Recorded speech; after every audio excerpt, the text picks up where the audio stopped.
7.5 KTGR. The Big Show starts now. You bet it does. Welcome in to Friday's edition of The Big Show on your total sports station, KTGR. Andy Humphrey, Brenden Schaefer here. Why are there more flurries outside? Can we break up the snow by at least 2 weeks so that we can melt the first snow and then start the next one? That's all I ask.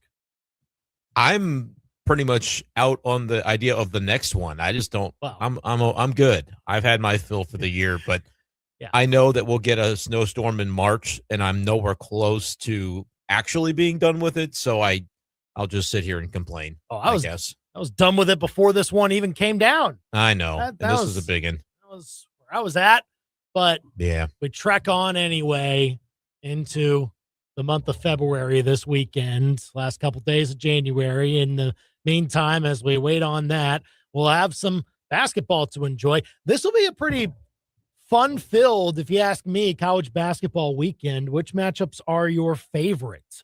Obviously, there's no football to compete it with, so tell us which ones you're most looking forward to in the college hoop scene coming up over the next few days. Because you actually get like a good game, a very great matchup each of these next 3 days across the college basketball weekend. So tell us what you think on that. We'll, of course, dive into what we think about Mizzou and Mississippi State as they may match up on Saturday. Rob Veno of WagerTalk.com is going to join us at 4:25, and our all college basketball picks of the week coming your way at 5:45.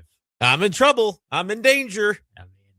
Now's our chance, producer. It's just not my strong suit. It's not my strong suit. We're going to try and get back into the game here, 5:45, 875-5847 if you want to chime in. We're also on Twitter at KTGR Big Show. We're live on YouTube and Facebook right now, so you can see us at the moment, youtube.com/@KTGR Sports. You can subscribe there, never miss a show, leave comments for us during the show. You can also find us there on Facebook, facebook.com/KTGR Big Show. Now, the Big Show's Big Deal. Turns out both Mizzou basketball teams will take on Mississippi State this weekend. Mizzou men host the Bulldogs tomorrow afternoon. Once again, no Javon Porter, but we've kind of known that for a while, that he'll still be out. Tigers should expect to have everybody else as they try to have a above 500 conference record once again after falling to 4-4 in their blowout loss to Alabama on Tuesday night. Meanwhile, Mississippi State, well, they've kind of been down near the bottom of the SEC standings themselves, but went on the road and beat LSU most recently to get to 3-5. So we'll see Mizzou men's hoops take on Mississippi State at 2:30 tomorrow right here on KTGR. Mizzou women's basketball visits Starkville on Sunday at 2 o'clock as the Tigers look for back-to-back wins in women's hoops. That's the Big Show's Big Deal on this 30th day of January, 2026. Call or text us here at 573-875-KTGR to preview the college basketball weekend with us. And we, of course, do start it with what Mizzou should do tomorrow. Do you expect a win on the road, Andy? A win on the road? Oh, do you expect a win? I'm sorry, not on the road. I had the Ole Miss game on my mind when we went back and forth. One for the on that the road. That was a road game. This one, not. But do you expect a win? Oh, Can we expect it? Yes. Yeah, absolutely. I expect a win here. If you do not get a win here, then we have questions to be answered that are much bigger than the questions that needed to be answered after Ole Miss. The question would be, do you get another win the rest of the year if you don't win this one? I mean, probably, but it's fair to question like what that'll actually mean, because there may only be a few more left for you, and that puts you at, a mediocre conference record if it plays out that way. But this is what even winning this game does not even dictate that you're going to do any of that either. No, this is like the prerequisite. You just have to win this game if you want us to keep talking about aspirations of really any type. You got to win this one. Yeah, because you're finishing out the first half of the conference season, and you can finish it with a winning record by winning this game. So it's like, okay, cool. You still have us talking about, all right, can this team have a path to the NCAA tournament, which today they still do, as hard as it might be to get there for how they've kind of been shaky the last few games or so in conference play. But this allows you to keep above water, at least be in that first 4 out territory where a lot of folks maybe had them. I think Joe and Artie had them as something like the 5th team out or something like the next that. 4, they call it. Yeah. Within that grouping. Top of the next 4 out or whatever it might be. You're still in the mix. And if you win this game, you will remain in the mix. Lose it. Oh boy. Yeah.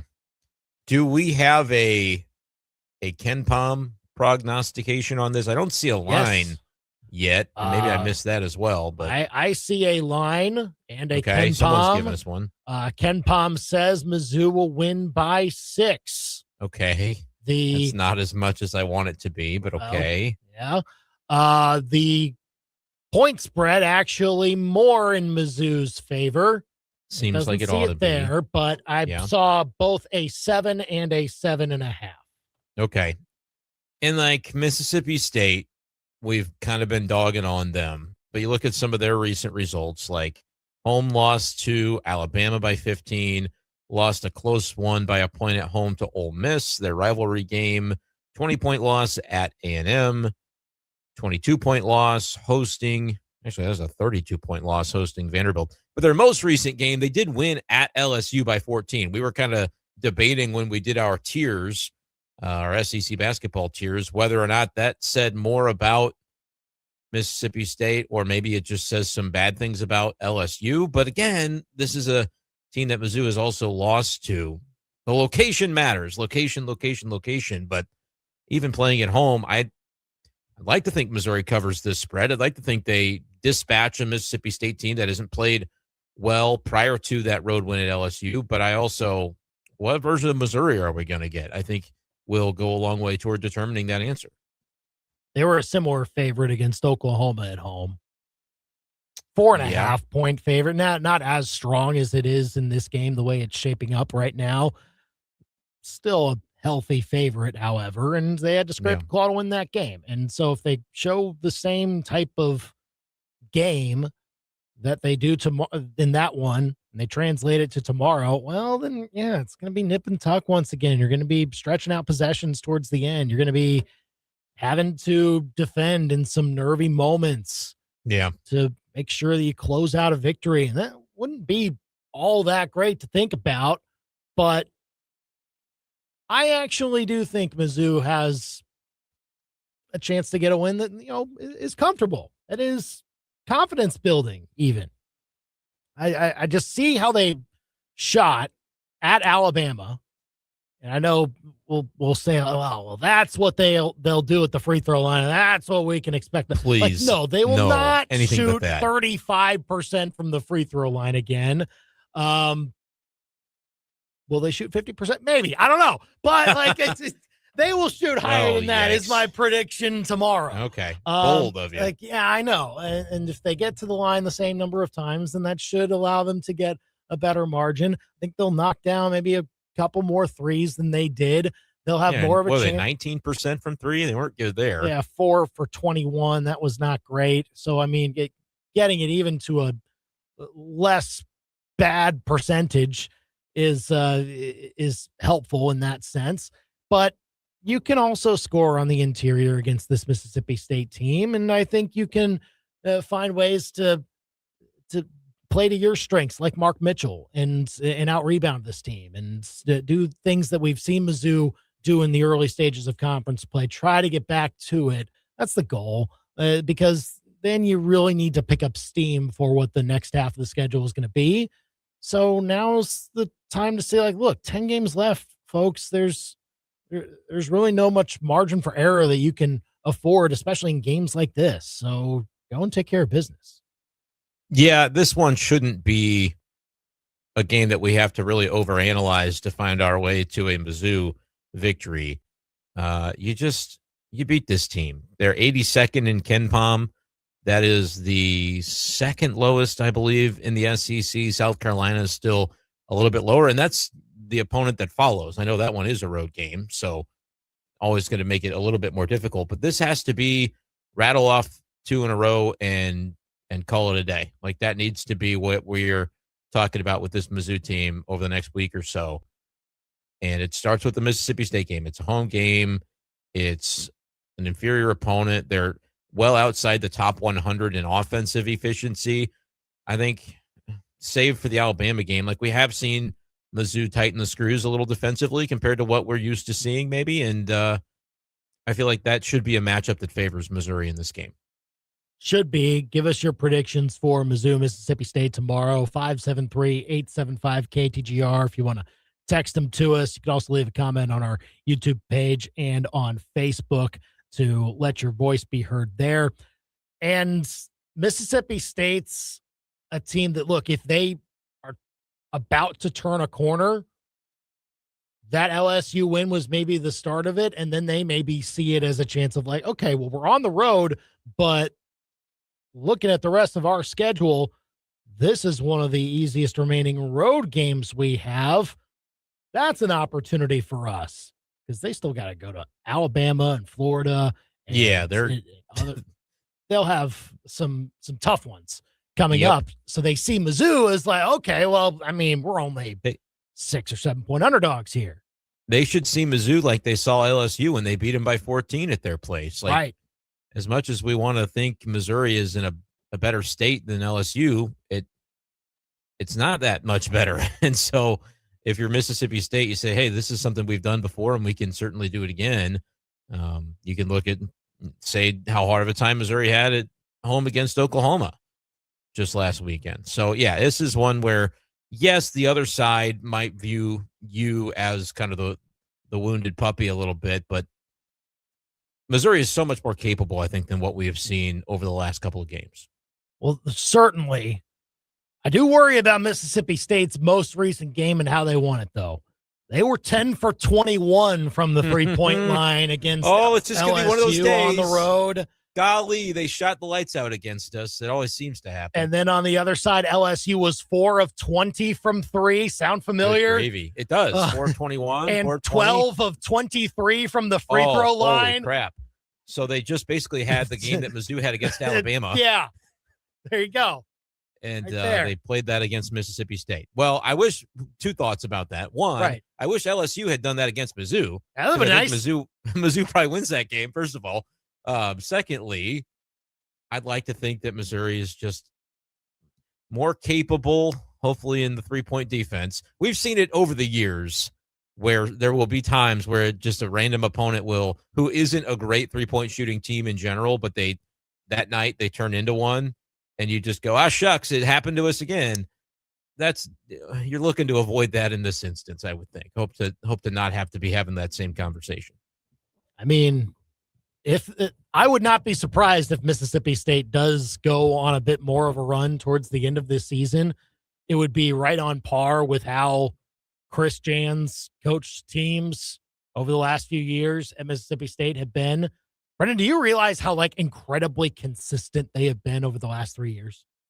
Of is their compliment record? Or well, no, I'm saying they have had the exact same season for 3 years in a row. 21 wins, 8 conference wins, identical 3 years in a row. NCAA tournament appearance in all 3 years. They were an 8 seed the last couple of years. The year before that, in Chris Jan's first season, they were a first 4 team. They were an 11 seed. Exiting in their first game, have not won an NCAA tournament game under him, but just incredibly fine line, consistent. You have finished on the right side of the bubble every single year, but nothing more. They better get on the horse then a little bit here. Yeah, this is for this season. This isn't looking like that kind of year for them. It's kind of we're sitting at 11-10. I think it's gonna be tough. It's kind of the down year of that whole thing. Although, interesting conversation. I guess, do you compare that to what Dennis Gates has done? And you're like, okay. Well, I wouldn't use the word consistent to describe Dennis Gates' coaching job. I mean, that's not the way I would frame it. I think that you mean that in a good way and maybe even also a bad way. I mean it in a bad way, because I want to credit him for the good years, but consistent is the last thing that he's been. You can't claim consistency when you're like on this every other track, and in one of those bad years you went 0-18 in conference. For all the things that you can say to compliment what Dennis Gates has brought to Mizzou basketball, and there are plenty of those, consistency is not one of them. That is not a word that I can use. And that's a shame, because it's a thing that a lot of times in sports we strive for. We talk about a lot. You hear head coaches a lot ask for consistency and across various sports. But I just don't think, if I may, that's the way I would describe a team that goes NCAA tournament, 0-18, NCAA tournament. Like, yeah, that's not been a hallmark just yet. Hopefully it gets there, but not yet. And this is a game that, like, if you want to see consistency, then you win this game by 12, 13 points. Correct. And you're like, it's okay, uneventful. Be the team that is essentially living up to its billing for the matchup and the projection of what you're supposed to do against this type of opponent. And then we'll see, all right, give you more of a chance to potentially get some of those upsets down the line and then get back into the conversation. Like, okay, now you're on the right side of the bubble and everything like that. Yeah, and by the way, if you go down to the wire and have a similar outcome like you did against Oklahoma, maybe you win it. Great. Yeah. Maybe you lose it. If you lose it, you talked about, looking for Missouri to have the type of game against this type of team that you're supposed to have. You lose this one, maybe you just are this type of team. You're in that same bucket with Mississippi State if you can't beat them on your home floor. And that's not a bucket you want to be in right now, given, as we talked about, for a program that had been consistent in the last 3 years. We're not seeing that from them this season. They're not quite on that level at this point. So, yeah, for us to keep talking about Mizzou as we're doing this thing where, like, the data doesn't totally support it, but we're kind of like we're putting them in the other category. Like Ole Miss, LSU, Mississippi State, you guys are down there. We're Missouri. We may not be Auburn. We may not be Kentucky. We can beat those teams, but we're at least in the middle of this whole thing. We're kind of hanging out with Georgia and Texas and such. And then you're like, well, are you? Because we have the nice wins, but we also have some losses that make you scratch your head too. So to really get to a place where we can feel comfortable kind of looking down upon a program like Mississippi State this year, I think you probably have to go ahead and just handle business in this one. Not eventful. Just go do it. Right. Nothing else to be said. No, like, buzzer beaters to tie or win. I mean, you can ice it with free throws. I hope it doesn't even need to go that far, but that's about the extent of it for me. Yeah. 875-KTGR. Give us a call or a text with what you think on that. But look, Mississippi State can be a feisty team. So you have to be ready for if they all of a sudden do shoot better than they have shot all season long from three, which they are not a good three-point shooting team season long, 30.5%, but they just finished shooting close to 50%. Yeah. Just earlier this week. Let's hope that's the one-off, I suppose. Yeah, but I keep worrying about all the other times that Mizzou has allowed teams that have been bad three-point shooting teams. And it's because they don't defend the three very well. No. I see too many times that there's not even a hand up. It's like, oh, I was out of position. I just kind of, sorry. I'll hope he misses it. Teams will take advantage of that at this level. They just will. Yeah, and look, I mean, Mizzou's done a better job of cleaning up the misses. So if there are misses and they make the bet that Mississippi State's going to miss their threes and they do end up missing their threes, then yeah, they'll be fine. But you have to have a better closeout ability on some of these shots than they have had over the last few games or so. Absolutely. But couldn't agree more. We'll see. You got a prediction? Oh, I'm not going to predict a loss. But I don't know about it quite being as comfortable as I'd like it to be. Mizzou, 78, Mississippi State, 74. Man, really? Yeah, look, man, I have got to see some better performances than we've seen over the last week for me to predict something different right now.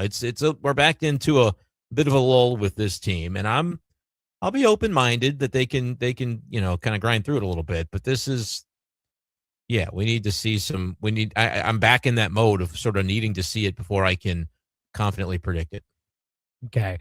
I think Trent Pierce is an X factor in the game. It's It's my bold prediction. Okay, I He like needs to step up. Okay. Theo Barrett will keep doing what he's doing. I think Mark Mitchell gets back to having the game that he's used to having. All right. And I think Mizzou wins 81-70. Okay. I would be totally fine with that outcome. I would be pleased with that outcome. Let's hope they can pull that off. It'll be very interesting tomorrow as Mizzou and Mississippi State match up there. And then also Mizzou plays Mississippi State in women's basketball. There you go. In Starkville.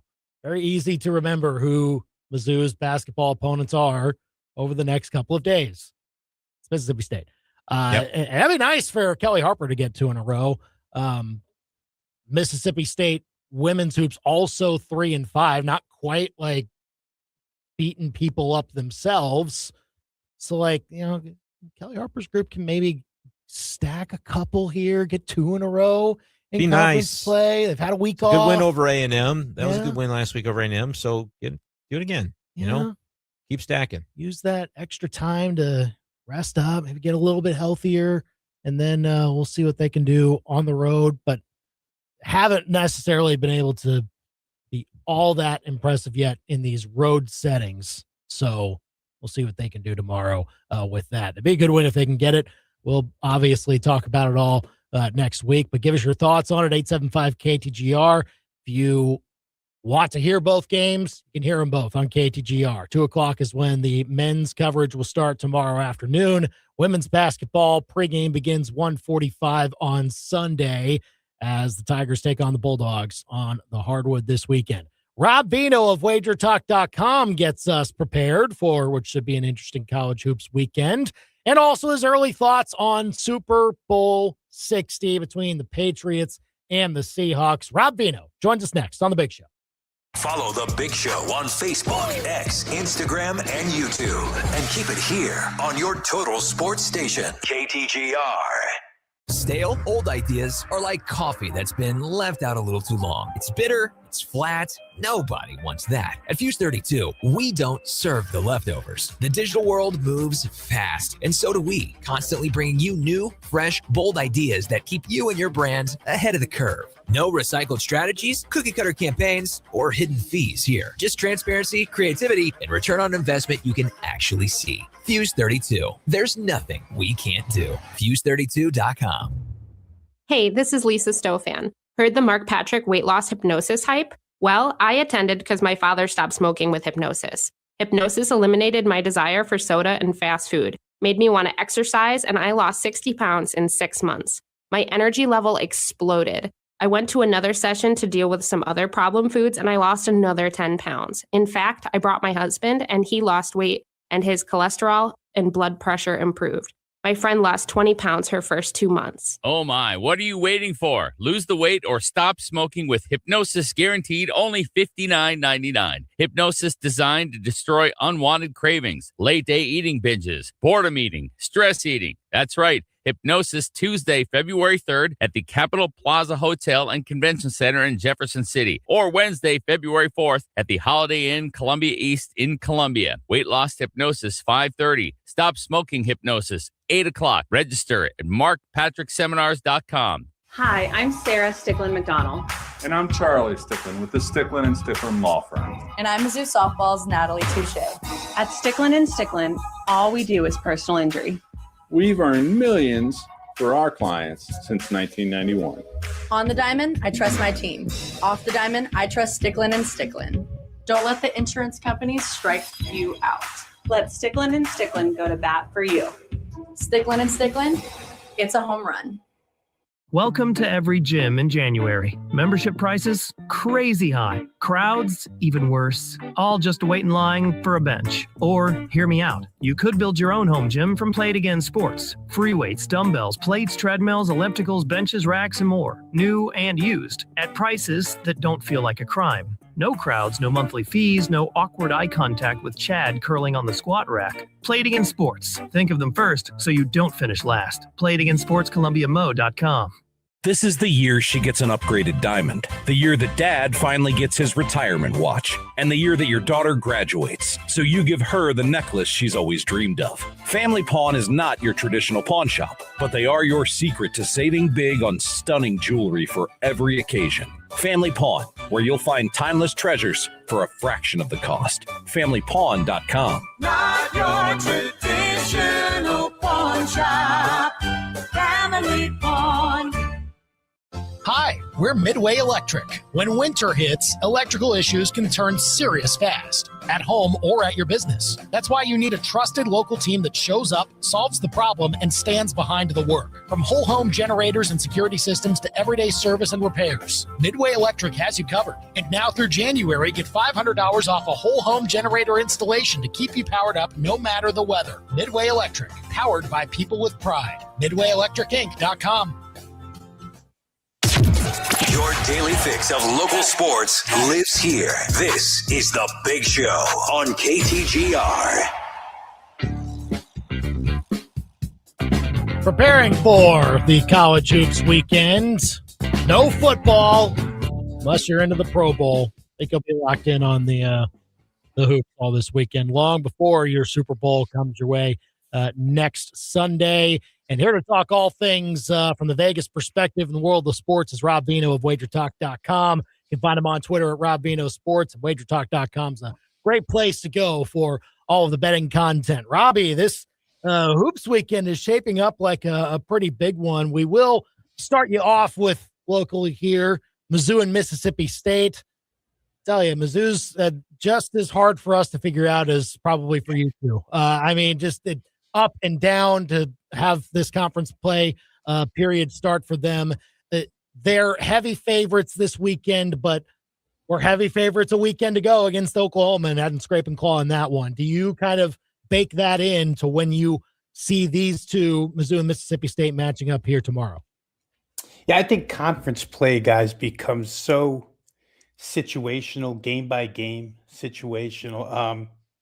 The Mark Mitchell 3 in overtime at the end of the game last week was such a high for Mizzou. Then to have to travel to Tuscaloosa, where Alabama had just come off of being beaten by Tennessee. These things they kind of write themselves. You almost knew what was going to happen there before the game started. Now you come back home against Mississippi State, who surprisingly beat LSU badly. Not that LSU is a great team, but Mississippi State's a bad basketball team this year as well, bottom of the SEC. Come up with a wire-to-wire win over LSU. I don't know that that's any green light that Mississippi State is turning a corner. Chris Jans, the head coach, may think so. I'm not sure. But for me, I think it just sets up as a really good spot for Missouri here. When they played Oklahoma last week, Oklahoma's been in a lot of games. Just nothing's gone their way. You could see the look on Porter Moser's face when Mitchell hit that three. It was like, dear Lord, not again. So I could understand that one being close. I would be surprised if Mizzou didn't come out and cover this number. I saw an early number of 7.5, Andy. To win that game by 8, I think is reasonable at this point in time. I think they got the personnel to do it. We'll see how it goes, but these conference schedules, when you play in a conference like that, it's tough. You guys know it's tough. Well, yeah, and again, the topsy-turvy nature of Mississippi State coming off a win that no one was going to peg them for, even though LSU had not won a conference game except against Mizzou, of all teams, before then. So, I mean, with the matchups this weekend generally in that league, it becomes hard to know which team is going to show up. How do you kind of treat that whenever you go into a weekend like this? And look, teams are starting to maybe break down a little bit also injury-wise towards the early part of February. How do you kind of see all of that playing out? Yeah, all of it's true. And I think if I just go back to last Saturday, if Florida was the hottest team in the league and Auburn beats them pretty badly in that game, and you're like, where did that come from out of Auburn? But then Auburn continues and beats Texas. Texas had been hot before they got to Auburn. Georgia beat Mizzou and then goes and gets crushed after that by Texas. It's just a crazy up and down. You can almost, there's times where you could just mechanically play this as like a seesaw, Andy. If they were just up, bet them to go down. then bet them back up, then bet them back down. It's that kind of league when you have the slim difference at the top. I mean, honestly, the best team in that league to the sixth best team in that league, who knows? And then the next grouping, et cetera, et cetera. So we'll see how it goes tomorrow. I would say right now, as it stands, I'll just give you a quick overview from my perspective. Florida, I think we always knew the front line was going to be good. The guards are coming around. It's a good team. Arkansas tomorrow gets UK at home. Kentucky's a disaster. Mark Pope has called that team out 3 times now for somewhat playing selfishly and not to the team, but to the name on the back. And Kentucky just continues to be bad. And Arkansas has been an absolute cyclone at home. So in some capacity, I'll probably find a way to play Arkansas tomorrow. You got to look for little things like that. Georgia and A&M. I mean, Bucky Ball at A&M has become a real thing. That total is 173 tomorrow, guys, and it probably gets over. So we'll find some spots, but you do have to dissect it a little bit. I want to ask you, Robbie, about the big matchup tonight in the Big Ten Conference. Michigan and Michigan State is a razor-thin margin, according to the spread, between 2 top 10 teams. How do you see this one playing out? Because there was a time this year where Michigan looked like it was truly a world-beating number 1 that nobody would be able to touch, but this is one that could go either way. Yeah, and I think if you're a Michigan backer, you're thankful that you get the line you get tonight. I mean, they've been double digits for a while. I think they failed to cover 7 straight inside the Big Ten, 0-7 against the number, because the number has just been inflated so high that even double-digit wins don't count for Michigan in my world. Like, you lose. You lay 14, you win by 11. Sorry, you lost in our world. So to have a game tonight where you're only 1.5-point favorite at Michigan State, to have a game tonight where your team total is only it was 73.5, bet up to 74.5, when your team totals are regularly 85 to 93 in that range. It's a different type of ball game for Michigan. All you're asking them to do in essence tonight is win. However, you got to go to the Breslin Center and beat Michigan State, which is a difficult place on a Friday night standalone game for sure, with Tom Izzo getting everybody riled up early in the week for this one. I think 2 things here, guys, really quick. Michigan State, we know what's going to happen, right? And Tom Izzo's a master at this. His team plays the slow pace. Michigan loves to run. Izzo will try to control the tempo. We'll see if he can. And the other thing Michigan State does all the time is they just kill the boards. And they're number 1, I think, defensive rebounding team in the Big Ten this season. But Michigan actually is just as good, in my estimation, on the boards as Michigan State. I think they can neutralize a couple of things that Michigan State does well here. What you'll watch out for is Michigan State's got a propensity to turn it over. Michigan State has a propensity to go through droughts. And in college basketball, a lot of times these games come down to the point guards, right? Elliot Cadeau has been fantastic coming over from North Carolina to Michigan. And Jeremy Fears, I know Ken Palm ranks him as one of the 10 most valuable players in the country right now. And you have 2 of those going tonight. So I think Michigan's the better team in short, and I would probably trust them to win this game, but it's not going to be easy going into that environment for sure. Rob Veno of WagerTalk.com with us on the Big Show, KTGR, and the KTGR app.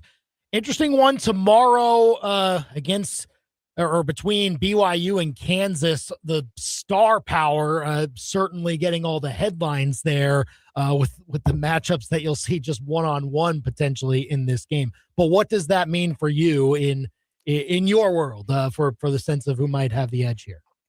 Yeah, I think I saw KU as a 4.5-point or 4-point favorite to open here, guys, and they've been good as of late. Something clicked with this team, and even without Darren Peterson for a couple, it still clicked for them. Offensively, they've decided that they're a fast tempo team, so you'll see tempo. BYU's not going to back down. This BYU team is really good, but they're not deep enough. I would take their starting 5 any day, but the bench thins out. Kansas probably has a little more on the bench. Allen Fieldhouse, of course, we just talked about Breslin Center. Allen Fieldhouse is going to be a zoo tomorrow. I think the cheapest ticket up, and I'm going to have a colleague of mine that I do a Wager Talk college basketball show Monday through Friday. My co-host is going to be at that game. Cheapest ticket in that place is like $210 to get into the Allen Fieldhouse tomorrow. So you'll have the crowd. You'll have Peterson back. You'll have DeBance on the other side. If you're a fan of college basketball and you're just getting over football and getting into college basketball, tune in on these kids. There's a bunch of other good freshmen in the country. But I think, BYU has played really good teams really close this year. I just don't know that they stay within 4.5 in this instance. The other night against Arizona, Brigham Young was left for dead with 52 seconds left. It had a chance to win at the end. It was the craziest thing. You see it, Brenden? It was the craziest thing ever saw. I actually had Arizona money line, but parlayed with the over. So all of the crazy things that happened allowed BYU to score enough, but they damn near took the lead and ruined my parlay anyway. It was the most fun I've had watching college hoops all year. So to your point, BYU, you can't really count them out until they're truly dead and dusted. Yeah, a lot of scores on that team. Saunders, DeBance, the kid from Baylor at point guard, et cetera, Cada under the rim. But I think Kansas probably, that environment might be a little too much tomorrow to, come back off of that performance on Monday. Rob Veno of WagerTalk.com here on the Big Show KTGR and the KTGR app. I hate to keep asking about Mizzou's out-of-conference rivals, but, I mean, another one is involved in yet another big game this weekend. This one's Sunday. Illinois at Nebraska, who flabbergasting that they're this good in basketball now. But, I mean, this is another huge game in the Big Ten. I know numbers probably don't come out on it for a little bit since it's Sunday, but, like, how do you kind of see these two matching up also? Well, and I've been in this business too long to get caught in this trap, but I walked right into it last night. I played Illinois team total over and kind of disregarded the look ahead to Nebraska, but the look ahead was real. You could see last night that Illinois against Washington wasn't as interested. I needed them to score over 81.5 points. They got to 75 in that game. Their offense is incredible. And I thought when Kylan Boswell went down, that might be a subtraction from that team because he's a veteran point guard, very, very good. But they played their first game, and head coach Brad Underwood said, listen, we're probably a better offense without him. Not necessarily, without him. I say that out of context. But his point was Boswell's contribution to the team is heavier on the defensive end than it is on the offensive end. And when he's not in on offense, they space the floor better. We have seen Illinois the last 3 games. I think last night I won't include, but the 2 prior games go crazy on offense, especially against Purdue when Purdue was ahead late and Illinois came back. Wagler, another freshman, has been fantastic. Stojakovic, all these guys can play. So I think, Nebraska is probably in for a little bit of trouble defensively. That being said, I like everything about Nebraska so far this year. Every time they've had a challenge, and they do have a loss, I get it, but they even responded in the loss. Like you expect them to go to these places and just lose. And that hasn't been the case with Nebraska. Fred Hoiberg's got a tough team. And, the fact that they have guys like Rake Mast that are 7-footers that can draw your big guys away from the rim, which Illinois has a couple 7-footers, gives them an edge. Great ball handling, great composure. Be a good game. I'd like to see what Illinois does in that one because I think Illinois has a lead 8 capability. Andy, for a minute there, you were referencing a Mizzou out-of-conference rival, and I was trying to get your attention because Mizzou doesn't play SLU, so I don't know why you would be talking about that. You were talking about Illinois, though. But I'll ask you, Robbie, have you paid any attention to the A-10? SLU currently kind of running it, but they've got a big one tonight hosting Dayton, which has always been a tricky opponent for the Billikens over the years. Yes, I just told you that my co-host will be in the building at BYU Kansas. He's going to be in the building at St. Louis tonight. Oh, man. Credentialed. He's in against this guy is my favorite person. Yeah. What a weekend. He was at Eastern Illinois last night, and he'll round it out. He'll be at Tulsa on Sunday. And Tulsa's good. I mean, this trip just happened to work out with all good teams. But St. Louis with Josh Schertz and, of course, Robbie Avila, who everybody, you knew this tandem from Indiana State, right? When they made the tourney, Avila, the kid with the rec specs, whatever. But yeah, they've been one of my favorites, Brenden. You know the kind of better I am. I like total. I like teams that can score. And St. Louis has made me a lot of money this year. If not for a buzzer-beating 3-pointer from basically the chairs on the other sidelines against Stanford over Thanksgiving, they'd be 21-0 right now. They play Dayton. Anthony Grant usually has a good team that's composed, but their last 3 losses, I won't go through them, but when you look them up to the dregs of the A10, makes you wonder. They haven't been good on the road in the A10. They lose 3 in a row that they really shouldn't lose. Anthony Grant says they're a little bit tired. You got to walk into this building tonight. I know they're desperate. A lot of money's come in on Dayton, but I shy away from that point spread stuff and go directly to team total, where St. Louis's number this morning was 80.5. And I just thought to myself, there's no way they don't get to 82, 83 in this game. So I have that as a play. And like I say, maybe you see a Wager Talk banner in the stands tonight if you look at representing our show. But it should be a good game. St. Louis is a very good basketball team. They probably win a couple of mid-major conferences across the country. They're that good. And you want to talk about another hot ticket? I don't think you can get into that building for under $100 tonight either. People are getting fired up after the Robbie 3-pointer to beat GW the other night. So that's fun. I didn't know you had been riding the Billikens all year. I always tease Andy because I obviously love Mizzou, but from the St. Louis area, I'm one of those fans that wants to see those two teams play, and we hadn't really gotten that. So anyway. Yeah, since Larry Hughes, there hasn't really been any buzz around St. Louis program, but it's there now. Shirts has brought them back to respectability for sure. It's been a fun year for sure. Rob Veno of WagerTalk.com here on the Big Show KTGR. Before you go, Robbie, let's get a quick thought in on the Super Bowl. I know you're locked in on hoops, but I mean, it seems that it's still a heavy favorite on the side of the Seahawks. But is there not enough credit given to the Patriots for what this game could be? I mean, I don't know how much we make with Drake May missing practice today or being limited or whatever it was. I'm sure I'll be fine. But just how do you view it 1 week before we actually get to when we might have to be deciding what side we're on here? I think my initial reaction was to think that New England's got a lot of work to do in this game. They just have not played, and I know you could go through this. They did win all their games, but when you start rattling off who they had to beat to get here and how kind of unimpressive they looked, it makes you wonder. This game opened up 3.5, guys, and I got to be honest. When I saw 3.5 at the conclusion of the Seattle game, numbers came up immediately, and I immediately played Seattle minus 3.5. 20 minutes later, that was gone. It was 4.5. And that's where it sits now, and it's up to 5. You're better than me. You're better than both 20 of us. minutes faster than I was. Robbie, I saw it too. And I was like, do I do it? And I missed out. Yeah. You got to be quick on the trigger in this particular area. But yeah, I don't know, guys. I mean, everything I do, and I handicap from a fundamental perspective most of the time, the matchups on the field and what we're going to see. And I just don't know where New England is any better than Seattle is unless they get help, unless they get, Marcus Jones kick returns, unless they get interceptions that set them up in field position, unless they get blindside strip sacks that set them up.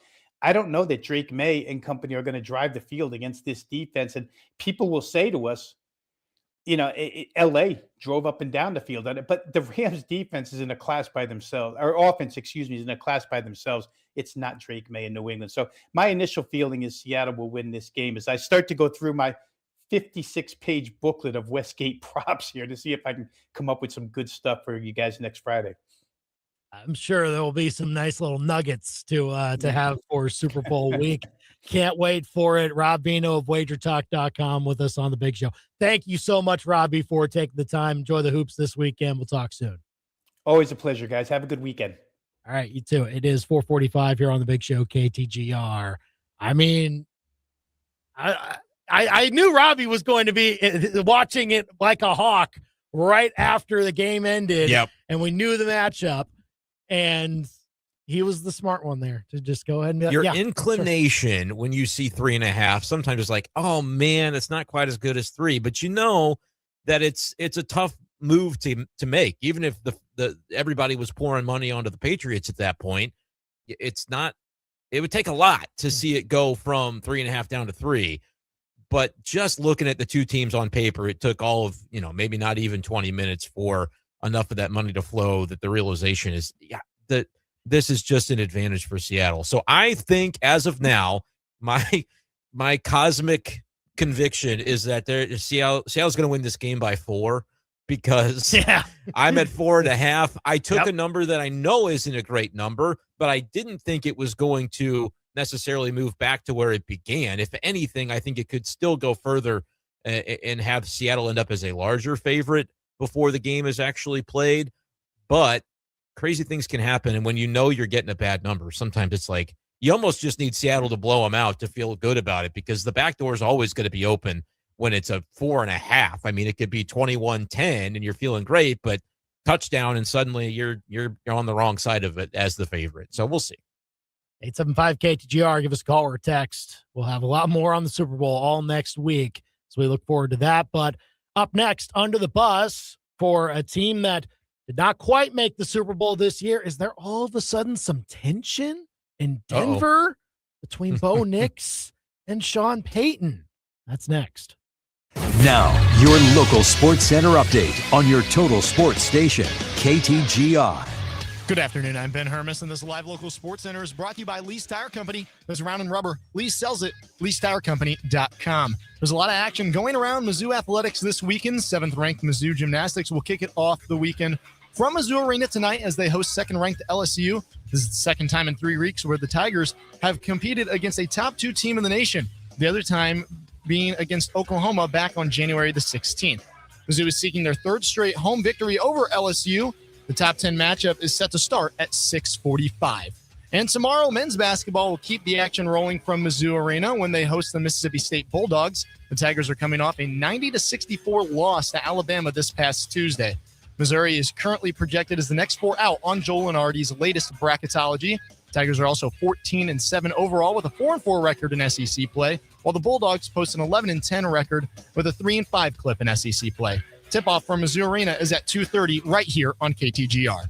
And this Sunday, Mizzou women's basketball will be back in action as they head south to Starkville to take on Mississippi State. This will be their first action in a week where the Tigers were able to pick up the win last Sunday against Texas A&M, 81-70. Tip-off is at 2 p.m. right here on KTGR. Your ABC 17 Storm Track forecast is next.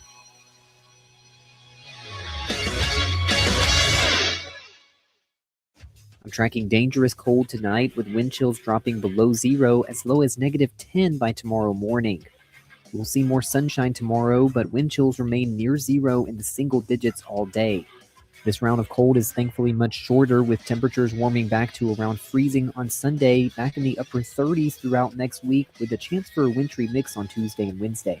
I'm meteorologist Nate Splater, and that's your ABC 17 Storm Track forecast on your total sports station, KTGR.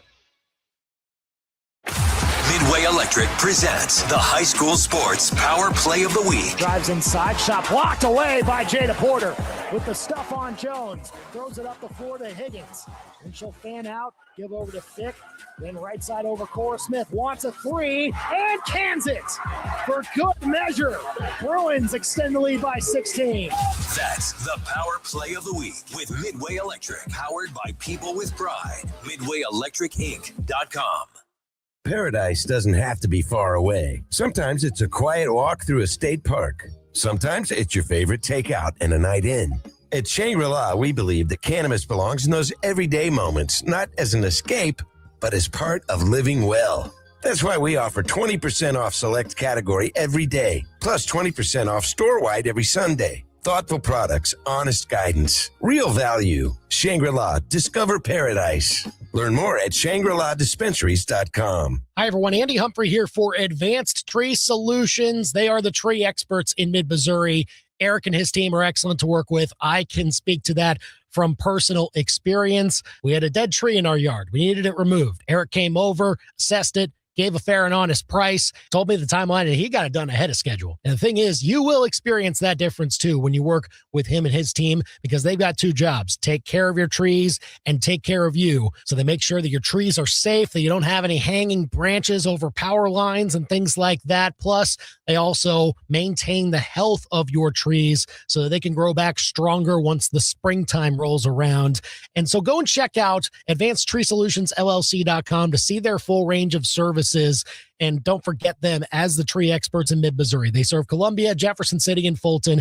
Go to AdvancedTreeSolutionsLLC.com and give your trees the care they deserve with Advanced Tree Solutions, your tree's best friend. Guys like me that are born and raised in this area and are running a company here, we want to do things for the customers the right way. Barry Rowe of True Sun Exteriors knows it's important to stay local. Storm chasers that come into town or fly-by-night companies, they'll do things for less money than we will, but that's because they don't intend to do it correctly, and they certainly don't intend to fix it because they're going to be gone or out of business. They'll come into town and get a local phone number and a local PO address so they can say that they're local. Well, they're not local. It's extremely important, especially with roofs and windows and big projects, that you choose someone who cares about what's going on. You may pay a few $100s more for it, but it's better than saving a few $100s and then a year down the road having to redo the whole project again with someone local and just going through the headache of having to do that again and having all the issues. The difference between a house and a home is the attention to detail. At True Sun Exteriors and Interiors, we'll turn your vision of a dream home into a reality. For more information or a free estimate, go to TrueSunExteriors.com. TrueSunExteriors.com. Pro Designs, but better than a billboard. Hey, this is Jimmy with Pro Designs, and maybe you've heard, we're the vehicle wrap specialists, but branding your business doesn't stop there. At Pro Designs, we can wrap your walls, windows, even floors. Go to ProDesigns.com. Come see them at their locations in Eldon or Columbia off Rangeline Street and I-70. Pro Designs, but better than a billboard. You're a merchant of all things that are man. Firearms, fishing, cars, food, sports. Yeah, the kind of stuff every man always needs more of. So show it off at the Mecca of Man, the 2026 Como Man Show, Saturday, March 14th at the Northeast Event Center where the Boone County Fair is held. It's the best and most fun way to show every man they need what you got. Seriously, by showing them. Bring your best stuff, show it off, and have a blast. For more info on being a vendor at the Man Show, go to ComoManShow.com. The best local sports talk around on your ride home. You've got The Big Show on KTGR. It's time to go under the bus on The Big Show. Uh-oh. Things not looking all that friendly in Denver anymore. So Sean Payton earlier this week updated folks on Bo Nix's injury and said after he had his surgery, he said, quote, "What was found was a condition that was predisposed. They always find a little more when they go in. It wasn't a matter of if, it was a matter of when they was going to break the ankle. When you look at the play and you're trying to evaluate it, the operating surgeon said that this was going to happen sooner than later." End quote. Bo Nix had his own press conference, not even a Broncos sanctioned media event. He just spoke up himself and created a conference call and said, quote, "I don't think he should really share how many surgeries I've had in the past. To be honest with you, he doesn't even really know that." He called his own press conference to clarify, which is a nice way to say correct the record of the things his head coach had been saying. Yeah, I would say that's less than ideal, but it's fascinating. Like we think of Bo Nix as like Sean Payton's handpicked guy, but Bo Nix is his own person as well, his own athlete at this point, has some success under his belt at the NFL level to where he felt, the record that was out there on his situation was not being properly portrayed. So he corrected it. I noticed that coming out of Denver, and that is kind of juicy. I like it. I do too, honestly. Under the bus. A little fun. We'll see how that goes. And under the bus to, Minnesota sports today. I don't know how often this happens, but the Vikings fired their GM. Oh, that's right. Right? Kwesi Adofo-Mensah. Uh-huh. And the Twins, president of baseball operations, stepped down. Wow. I guess for his role, Falvey, he was kind of head of baseball ops, but also business ops. He's kind of doing both. And the GM under him was handling a lot of roster construction anyway. So it's maybe not the same role as the Vikings GM, but still high ranking guy. He's technically above the GM who's making a bunch of decisions, and he steps down the same Very wild stuff. Yeah, that's some major sports news out of Minnesota today for sure. And by the way, the Vikings GM, I think it really can just be boiled straight down to Sam Darnold is in the Super Bowl and JJ McCarthy stinks. Yeah. Oops. Under the bus. That'll get you canned in very short order. I was reading that Kevin O'Connell was maybe trying to stump to keep Darnold, and obviously didn't happen. It's time for the sweetest thing in sports on The Big Show. This is pretty cool. Mizzou's recruits are basically all McDonald's All-American nominees. All three of Dennis Gates's recruits for next year, Jason Crow, Aiden Chronister, Tony Bryant. But also for Mizzou women's basketball, they had 3 McDonald's All-American nominees as well. Nice. So that's pretty cool for Kelly Harper to also get Ellie Mueller, Natalia Hodge, and Chloe Ford on that list at the same time. Good stuff. You're just looking up. We're hoping the future is bright for sure. So we'll talk more about that future. Of course, our near future can involve some pretty fun college hoops across the country. Which matchups are you most looking forward to? We'll talk about that. Little Cardinals talk at 5:25. An interesting piece from John Denton of MLB.com talking about their pitcher's health and trying to preserve it in the next year. And picks of the week time, 5:45 here on The Big Show. Would you care for some nightmare fuel? It's 5 a.m., and while you're still shaking off the cobwebs from the previous night's snooze, something else is lurking in another web. Time for a shower. Reach down to start the water, and it's a spider. 8 eyes watching you, and now 8 legs coming right for you. You know what you need? 5 stars. Not like throwing stars, although to be fair, you'd use just about anything to kill that dastardly shower spider. All you need is a 5-star service plan from Steve's Pest Control. Steve scares the life out of pests. Oh, who are we kidding? Steve and his team don't scare them, they kill them. All of them. And because your fear of spiders, wasps, termites, and other insects is very real, Steve's is here to let you know that he and his team are real too. They're not some corporate conglomerate. They're legendary, local, and 100% real. Hi, I'm Steve with Steve's Pest Control. We're going to solve your pest problem. I guarantee it. Now you got a friend in the pest control business. Steve's Pest Control. I stopped smoking with Mark Patrick's hypnosis when nothing else worked. 1 year later, my wife Michelle and I attended the Mark Patrick weight loss hypnosis seminar. In 2 months, lost 43 pounds, and she lost 18 pounds. And we feel great. Hypnosis, only $59.99.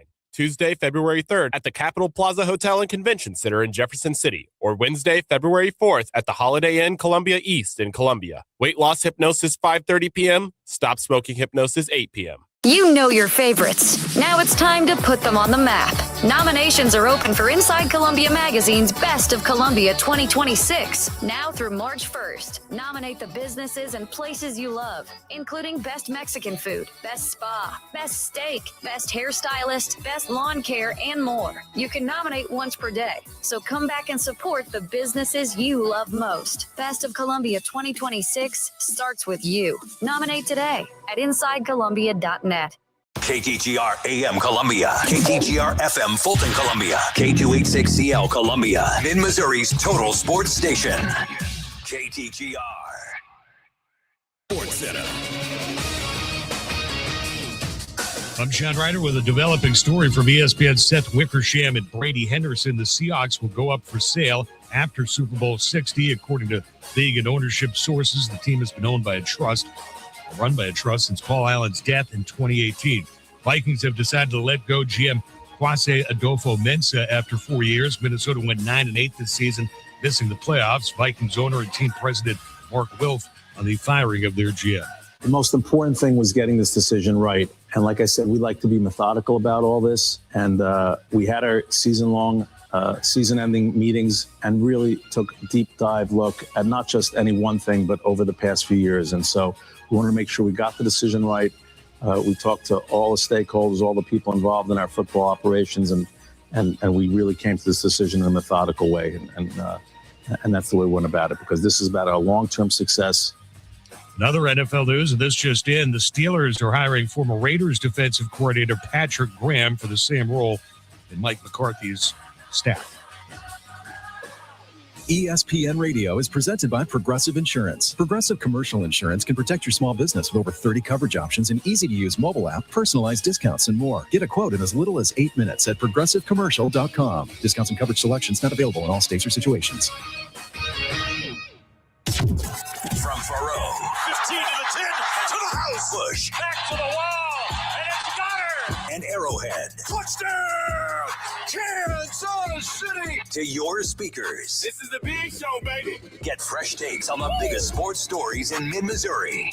Right now, this is The Big Show with Andy and Brenden on KTGR. Maybe a little bit of a different take on the way we often handle the college football rooting guide. How about a college basketball entertainment guide for the weekend? Because there are a number of really interesting and fun games on the docket. What are we looking forward to most about the weekend of hoops? We'll break that down coming up in just a couple of minutes. I might get another SLU mention in there. You never do know. 5:25, we'll talk some Cardinals. John Denton wrote a recent piece that I found interesting as it pertained to the Cardinals. I guess you'd call him the premier free agent signing of the winter, Dustin May, and part of what led to the decision that he made to go ahead and sign with the Cardinals in a year where not a great year to be a one-year deal with the Cardinals if you're trying to win. But Dustin May, I think, actually could be a nice fit, and he felt the Cardinals could be a nice fit for him. We'll explain a little bit more about that at 5:25 and get you out of here for the end of the week with our picks of the week, all college basketball edition coming up around 5:45. 573-875-KTGR to call or text us. But first, it's 5 o'clock. It's time for the Top 5 at 5 on The Big Show. Number 1. If you want to trade away for curtain number 1, you can have curtain 1. Non-negotiable, Mizzou men's basketball. Got to win this weekend. If you want to try and stay in the mix for the NCAA tournament, Tigers host Mississippi State. I know the Bulldogs just went to LSU and got a 14-point win that they were not expected to get. Shot really well there. Maybe they're turning a corner. I don't think that matters for Mizzou's case, though. You have to at least win this game.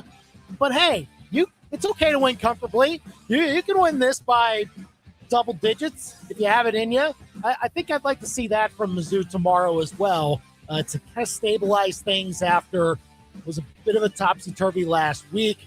1-point win against Oklahoma, then blown out by Alabama. We'll see. 2:30 tip-off tomorrow right here on KTGR. Mizzou women's basketball also plays Mississippi State on the road Sunday at 2 o'clock. Mizzou gymnastics tonight against number 2 LSU, and Mizzou wrestling on the road against Little Rock tomorrow.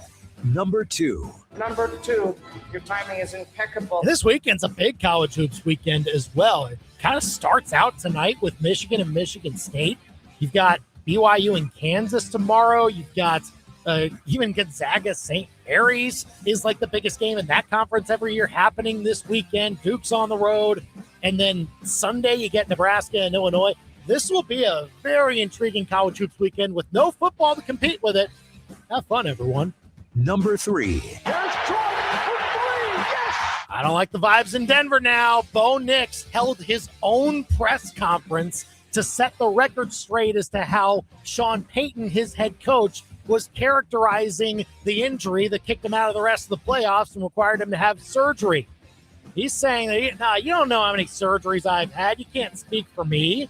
When Sean Payton was trying to say that this was an injury that was going to be inevitable. Look, I think the relationship on the field certainly worked, certainly this year for the Broncos. But stuff like this makes me doubt if they're actually going to be good for a while under this regime.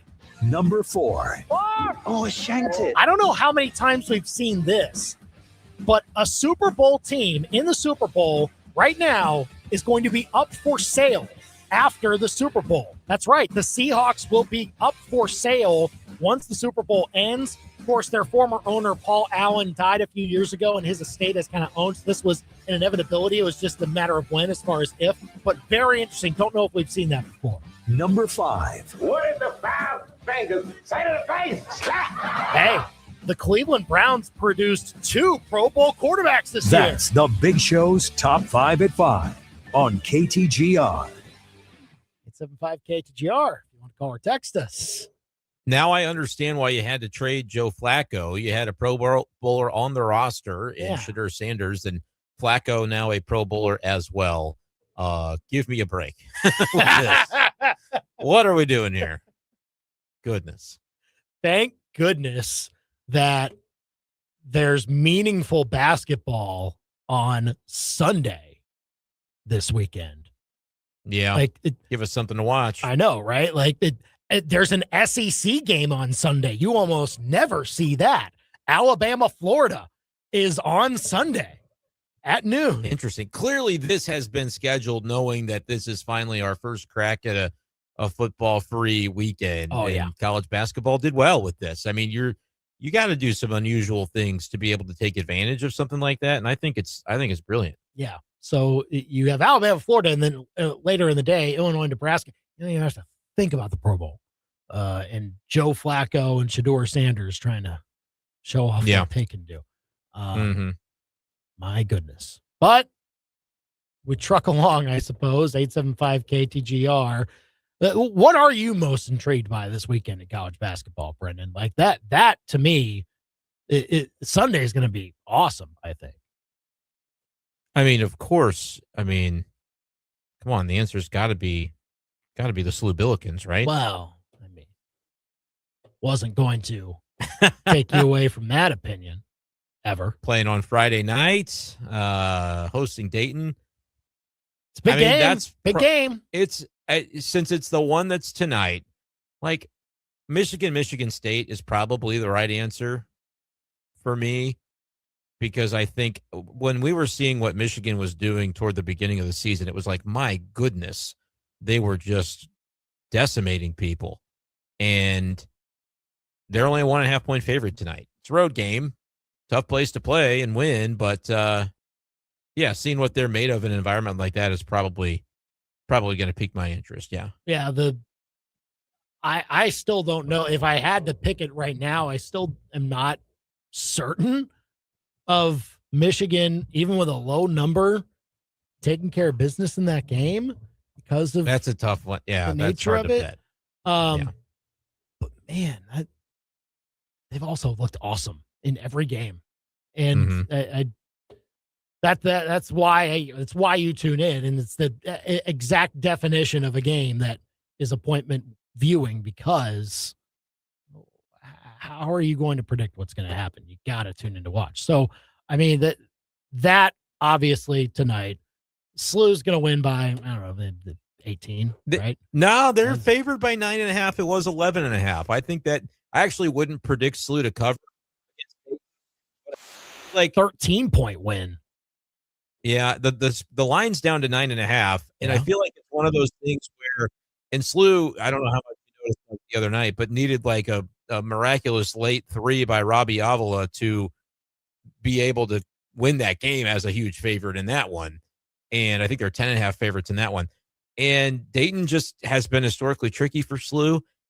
And there's this element of like, they're the hunted now a little bit, and it can be hard to play your best every time in that instance. Right, So I'm kind of thinking they'll be a little more sluggish again in terms of covering the spread, but ultimately going to get the win. So I'm excited about that game just from, the semi-local angle.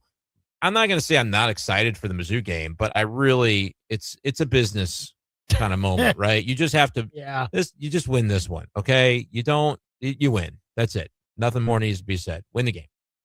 Shouldn't have to overanalyze any aspect of it. It shouldn't be breaking down the final sequences or anything like that. No. Trying to get a shot up towards the end. Like, win the game by double digits. Move on. There will be more important games to try and get under your belt by the time that you want to be considered an NCAA tournament team. It's just a prerequisite. So, that will be on your screen, one of your screens, I'm sure, on Saturday, just as an obligation.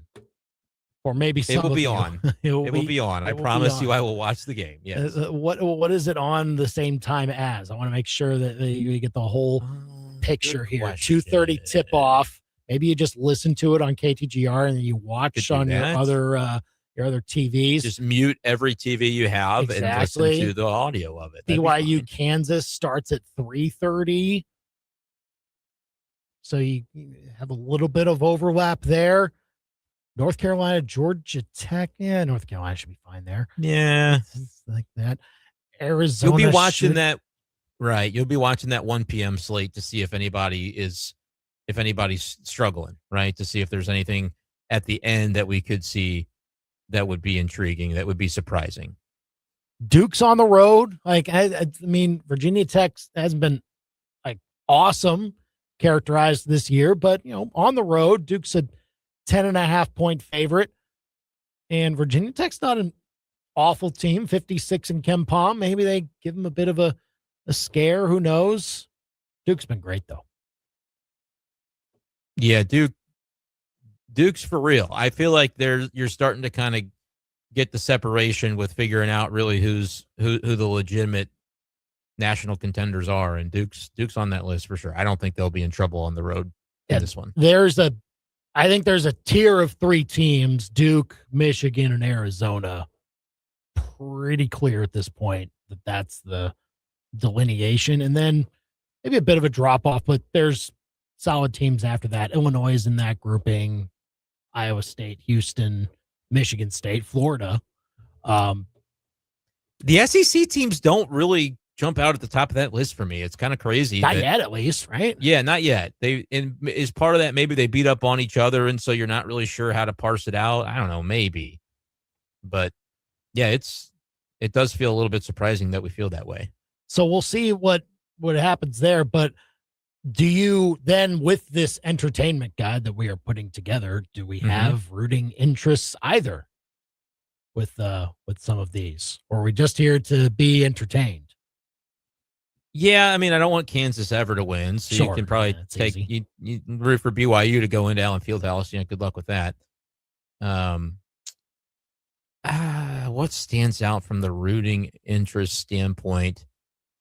That's probably the biggest one. And like SEC, I'm always, as like a default anymore, it's SEC is going to be what I'm turning on the screen, right? Like I want to follow what's going on in that league, so I don't really have like a strong interest in what some of the top teams are doing necessarily, like in terms of who I want to win, but I want to make sure Vanderbilt is handling Ole Miss. I think Kentucky, Arkansas is obviously, that's probably one of the premier games on Saturday from the SEC. Yeah. When you've got the Calipari angle there Arkansas hosts that one.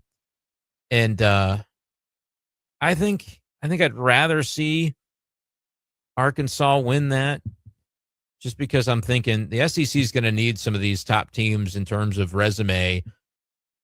I guess you could make the argument that Kentucky winning would be better for Mizzou, though, since we've already seen Mizzou beat that team.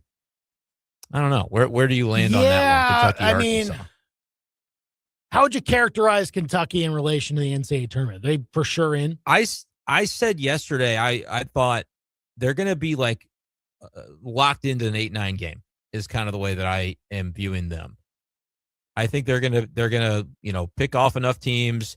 Their resume is going to be there. I do think that you got to be a little bit careful because they've got a lot of tough games left. And if they go 10-8, like why are we just suddenly glorifying them? But yeah, I think they'll be in. Are you saying that it would be worthwhile to root for their demise so they could miss a tournament, or how do you? I mean, maybe not to that point, because like if it really comes down to the committee choosing between Kentucky and Mizzou, who are they going to pick? I mean, Kentucky. Right, exactly. They are currently an 8 seed according to Joe and Nardi. Okay. So I mean, yeah, it seems right to me. If it gets to that point, like there will come a time, if Mizzou keeps in the mix, there will come a time where you have to start rooting against other bubble teams. And it's like I think that's the case with Ole Miss. I think you root for Vanderbilt this weekend, like Ole Miss to take a loss because they're trying to fight into that. I don't think they're in it at the moment. I don't see them quite yet. I can keep scrolling, but that's a team that could break through if they keep winning, and certainly if they get that type of win. So you don't want that to happen. Obviously, keep the middle as clear cut as possible, and maybe make sure that you're the only, I guess, SEC team that's in that mix. Mm-hmm. And then obviously across the country, it'll start to be a little more clear as to who is on that line. But it might be a little too early for that because of how much the bubble can change between the next month or so. 1 month from now, yeah, there will be a much clearer routing guide as to, okay, Mizzou has their game, obviously, but let's look around to the Big Ten and is Wisconsin still in the spot where they are? Or is Ohio State still on the bubble like they are at the moment? Or Indiana, teams like that, that you will have to pay more attention to.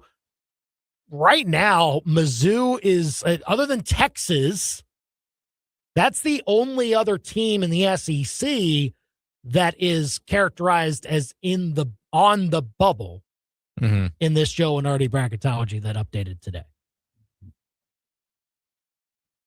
Okay. And I still think that any of those teams that are in that range, because when we did ours yesterday, our tiers, we had 10 teams that were in those top 3 tiers.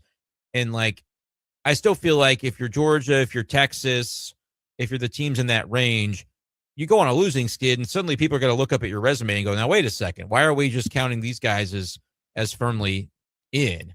So I still think there can be a lot of volatility within that range. And I'll tack Missouri on to the very tail end of that range to where we're at least still seeing them get some mention in the next 4 out types of conversations. So that's where it gets interesting of if some of these teams in that tier 3 that we had yesterday are starting to meet up, the teams that get those wins, you might feel like, oh, whatever, they're all in the same tier. It really doesn't matter. Eventually there could be 1 or 2 from that tier that start to slip if they don't pick up enough of the requisite W's along the way. Yeah. And so Mizzou is trying to get the wins. They won't get to them yet because what they do tomorrow can only hurt them as far as that conversation. And then what they do even in their next game against South Carolina, I think kind of the same thing. Can only really hurt you as far as, how legit an NCAA tournament team you are, even though it's characterized as a toss-up game. That's the problem now with what Mizzou is shaping up with. Mizzou needs all their toss-up games. Gotta have them. Yeah. And there's not many left. You would characterize, there's one that needs to be a win tomorrow, but then there's some that you kind of need to chalk up as losses right now. At Arkansas. Yeah. You can't call that a toss-up. That's just right. You're going to be heavily underdog for that game. Even at A&M, I'm I don't know if they're going to do that one. They'll be an underdog for sure, rightfully so. So, there's opportunities. If you get those wins, it'll impress. But, yeah, Mizzou is still a ways away from getting those wins that maybe vault them into, okay, now they're in the last 4 in instead of first 4 out, next 4 out. So the only thing I think within the next week that could move them up is some of those teams losing, say a Texas or a Virginia Tech, Seton Hall, TCU, teams like that. Yeah. But long way to go still. So that's why it's more of an entertainment guide than a rooting guide. And we don't really have the ability to do it the same way with basketball where you're like, hey, what's the angle for Mizzou? Mizzou go beat Mississippi State and South Carolina, and then we'll have a conversation. Right. We can't be trying to game theory Missouri's resume. They don't have a resume to speak of if this week doesn't go to the chalk. It has to be a chalk week for the basketball team.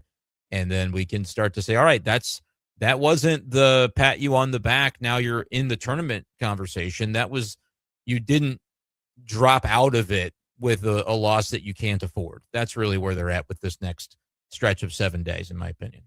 875-KTGR if you want to call or text us. Can you believe, though, again, Rob Veno's co-host, he gets to go to SLU tonight. Yep. He gets to go to BYU, Kansas tomorrow. Is he going to Nebraska the next day? I think he said he was at that game Sunday or something like that. He's got a few of those big games lined up on one trip, and that's a heck of a way to spend your first weekend without football on. You just go to some of the premier venues.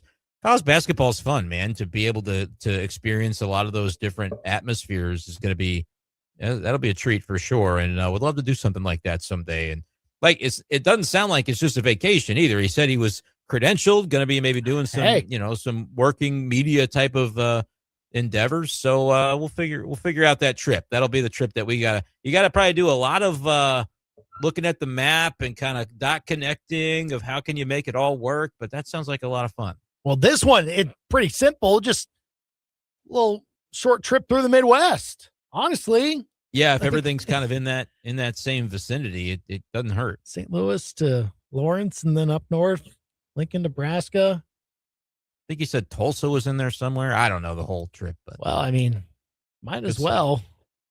All that.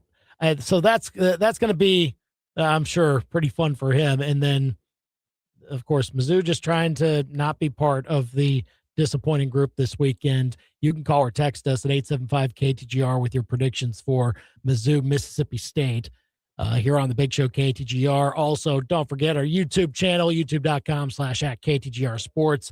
And we're on Facebook, facebook.com/KTGR Big Show. So this article from John Denton of MLB.com, an interesting one about the Cardinals pitching staff and how some of their recent acquisitions that maybe have dealt with injuries before, potentially they could minimize that just by being in St. Louis. We'll get to what John Denton wrote about that and our thoughts on it next here on the Big Show, KTGR. Miss the latest edition of The Big Show? Catch up on demand with a full show podcast on the KTGR app. Download it now, wherever you get your apps. So, Mr. Fancy Dancy Sports Car Dude, you say you were distracted by a raccoon feasting in the road? Okay. How about the fact that you were going way too fast when there's like 5 inches of snow on the ground? Nice ditch you got there, bro. Now you need a savior, a do-over. Find your phone and just Google I-70 Towing. They're Mid-Missouri's go-to crew for slide-offs. When your winter world seems to have been wrecked, call the team they hope you never have to meet. I70towing.com. A raccoon. Just ridiculous. Leland, why do you have this dusty old chain on your dresser? You never even wear it. Well, I might wear it again, Rainey, someday. You need to take it into Bet's Jewelers Trade-In Days. True. Necklace dust got me. When is Trade-In Days? February 10th through 14th. Let's go together. Consider it your Valentine for me. But if I trade it, my new jewelry might be free? Yep. Happy Valentine's Day, bro. Bet's Jewelers Trade-In Days, February 10th through 14th. Beautiful moments begin at Bet's. Begin at Bet's.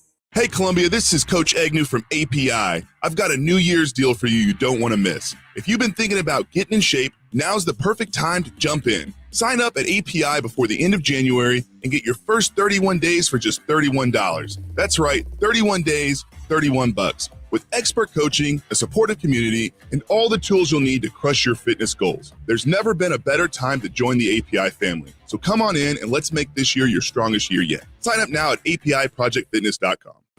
Your foresight is so good, you can practically see into the future. But fortune telling isn't the career path you want to take. Instead of predicting people's futures, you can help build them at Fuse 32. Because you recognize things before they can even become problems. You love the thrill of success and getting paid for it. All that's left to do now is look into that crystal ball and see yourself on the sales team at Fuse 32. There's nothing we can't do. Apply now at Fuse32.com. Hi, my name's Robin Fletcher. I've smoked for 46 years. I went to a seminar in March of 27 and seen Mark. My best friend came with me. We both went to it, and neither one of us smoked a cigarette in almost 7.5 months. I took my 3 sisters and my brother-in-law and my sister's best friend and them went. None of them have smoked a cigarette, and I want to thank you from the bottom of my heart. Thank you. My name is Jen Carpenter. I went to a Mark Patrick seminar, the Stop Smoking, and it worked. A friend of mine also went, and he still no longer smokes, and it was just amazing. Lose weight or stop smoking with Hypnosis Guaranteed, only $59.99 or your money back. Don't just cut down, but stop smoking once and for all or your money back. Stop Smoking Hypnosis, 8 p.m. on Tuesday, February 3rd at the Capitol Plaza Hotel and Convention Center in Jefferson City, or 8 p.m. on Wednesday, February 4th at the Holiday Inn Columbia East in Columbia. Registration 30 minutes before. Sign up at markpatrickseminars.com. That's markpatrickseminars.com. Pro Designs, but better than a billboard. Hey, this is Jimmy with Pro Designs, and maybe you've heard, we're the vehicle wrap specialists. But branding your business doesn't stop there. At Pro Designs, we can wrap your walls, windows, even floors. Go to ProDesigns.com. Come see them at their locations in Eldon or Columbia off Rangeline Street and I-70. Pro Designs, but better than a billboard. Back to more of the biggest sports stories in mid-Missouri. You've got The Big Show on the KTGR app. Lots of college hoops to take in this weekend. No football to compete with it. 875 KTGR, what are you most excited about for college hoops coming up over the next few days? Big matchups. Of course, you can hear some hoops right here on KTGR this weekend. Mizzou and Mississippi State for both men's and women's basketball. Men's game coverage starts at 2 o'clock tomorrow. Women's basketball at Starkville, 1:45 on Sunday. Okay, so we are only 2 weeks away from pitchers and catchers reporting. Is that right? I think that's right. Yeah. Under 2 weeks. It's almost here. Cardinals going to head on down to Jupiter. Royals obviously in Arizona. But this is interesting from the Cardinals angle. John Denton wrote about this yesterday with the headline, "Is St. Louis baseball's safest place to pitch?" Question mark. Cardinals think so. Is it? I mean, they kept pretty much all of their major league starters healthy last year. Their front five were their front five for pretty much all year until they knew that they were out of it, and then they started shutting guys down. But they kept them all upright for the majority of the season. I mean, for the whole season. They didn't have an arm injury all year on the big league roster, period. They used 7 total starters. They used 6 or 8 is the actual answer. 7 of them through the first 161. Kyle Leahy started the last game of the year. They strategically used Steven Matz in the beginning of the year and Michael McGreevy toward the middle to kind of give guys extra days. They managed pitch counts. Like, they did a lot of things that just surface level seemed to be helpful in keeping guys intact, and maybe some things behind the scenes as well. Adam Olson was the head trainer, had been for a number of years, and has kind of elevated in his role, has a new title as the director of medical something. He's kind of more in the front office, and they'll have a new in-dugout trainer, from what I understand, that'll kind of handle it when they need to go out to the field during a game, a guy's injured. But Adam Olson, in the article from John Denton, it's explained that he kind of made a presentation, the digital, online presentation to Dustin May about, the aspect of the fact that they hadn't had any guys injured this year. And I'm sure there are other elements within this presentation as well that compelled Dustin May. And ultimately he's talked about it being a selling point in getting him to sign with the Cardinals. So it's something that, happened for a year. Really, you'd have to go back 10 years to find the last time the Cardinals pitching staff at the big league level was as healthy as they were in 2025. But it's something that definitively happened. And then you kind of wonder, can it be something that they sustain and continue to do moving forward? Clearly, guy Dustin May, who has had plenty of injuries of his own throughout his career, felt enough about it that it was a selling point in getting him to sign with St. Louis.